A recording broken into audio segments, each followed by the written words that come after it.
నమస్కారం. Welcome to my channel. ఈ వీడియోలో ఏపీ ప్రభుత్వ ఉద్యోగులకు 12వ పీఆర్సీ కమిటీ పెండింగ్ బిల్లుల చెల్లింపుల గురించిన తాజా సమాచారం అయితే వీడియోలో తెలుసుకుందాము. వీడియో అయితే ఎక్కడ గాని స్కిప్ చేయకుండా ఎండ్ వరకు చూసేయండి. అప్పుడే ఇన్ఫర్మేషన్ పూర్తిగా అర్థమవుతుంది. అలాగే వీడియో చూస్తున్న ప్రతి ఒక్కరు వీడియోకైతే లైక్ చేయండి ఫ్రెండ్స్. ఈ వీడియోని తోటి ఉద్యోగ పెన్షన్ మిత్రులతో అయితే షేర్ చేయండి. కొత్తగా మన ఛానల్‌ని చూస్తున్నవారు ఇంకా ఎవరైనా సబ్స్క్రైబ్ చేసుకోకుంటే వెంటనే మన ఛానల్‌ని సబ్స్క్రైబ్ చేసుకోండి. దీని ద్వారా నేను చేసే లేటెస్ట్ వీడియోస్ అన్నీ మీ వరకు రీచ్ అవుతాయి. ఇక ఆలస్యం చేయకుండా వివరాల్లోకైతే వెళ్ళిపోదాము. ఫ్రెండ్స్, ఇక విషయానికి వచ్చినట్లయితే ఆంధ్రప్రదేశ్ ఉపాధ్యాయ సంఘాల సమైక్య ఫ్యాక్ట్‌పో ఆధ్వర్యంలో అక్టోబర్ 7వ తేదీన నిర్వహించనున్న చలో విజయవాడ కార్యక్రమాన్ని విజయవంతం చేయాలని ఉద్యోగులు పిలుపునిచ్చారు. సో, ఉపాధ్యాయ విద్యారంగ సమస్యల పరిష్కారం కోసం ఈ కార్యక్రమాన్ని తలపెట్టారు. కూటమి ప్రభుత్వం అధికారంలోకి వచ్చి 18 నెలలు గడిచినప్పటికీ తమ మేనిఫెస్టోలో ప్రకటించిన ఉద్యోగుల హామీలను నెరవేర్చకపోవడం పట్ల ఉద్యోగులు, ఉపాధ్యాయులు, పెన్షనర్లు తీవ్ర నిరాశతో అయితే ఉన్నారు. సో, వీరి ప్రధాన డిమాండ్లు డీఏ బకాయిలు. సో, ఉద్యోగులకు పెండింగ్‌లో ఉన్నటువంటి 4 డియర్‌నెస్ అలవెన్స్ డీఏ బకాయిలను వెంటనే విడుదల చేయాలి. ఈ బకాయిల మొత్తం 10.92% ఉన్నాయి.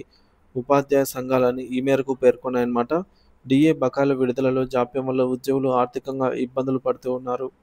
రెండవది పీఆర్సీ ఆహ్, ఎరియర్స్ మరియు ఐఆర్.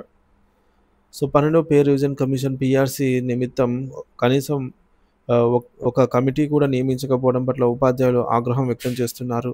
పీఆర్సీ అమలులోకి వచ్చే వరకు 30% మధ్యంతర భృతి. సో, 12 పీఆర్సీ ఇంప్లిమెంట్ అయ్యే లోపల ఐఆర్ తక్షణమే ప్రకటించాలని డిమాండ్ చేస్తున్నారు. గత 16 నెలలుగా ఈ విషయంలో ప్రభుత్వం నుండి ఎటువంటి సానుకూల స్పందన లేదని వారు ఆవేదన వ్యక్తం చేస్తున్నారు. సీపీఎస్ రద్దు. కాంట్రిబ్యూటరీ పెన్షన్ స్కీమ్‌ను రద్దు చేయాలని ఉద్యోగ సంఘాలు చాలా కాలంగా డిమాండ్ చేస్తున్నాయి. గత ప్రభుత్వాలు ఇచ్చిన హామీలను కూడా ప్రస్తుత ప్రభుత్వం అమలు చేయలేదని వారు ఆరోపిస్తూ ఉన్నారు. ఇతర బకాయిల విషయానికొస్తే పెండింగ్‌లో ఉన్న ఇతర ఆర్థిక బకాయిలను కూడా తక్షణమే చెల్లించాలని డిమాండ్ చేస్తున్నారు.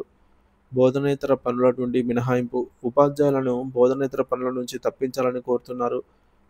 నాన్ టీచింగ్ పనుల వల్ల టీచింగ్ నాణ్యత దెబ్బతింటోందని ఉపాధ్యాయులు తమ ఆహ్, ప్రధాన డ్యూటీ అయినటువంటి బోధనపై దృష్టి సారించలేకపోతున్నారని వారు ఆవేదన వ్యక్తం చేస్తున్నారు.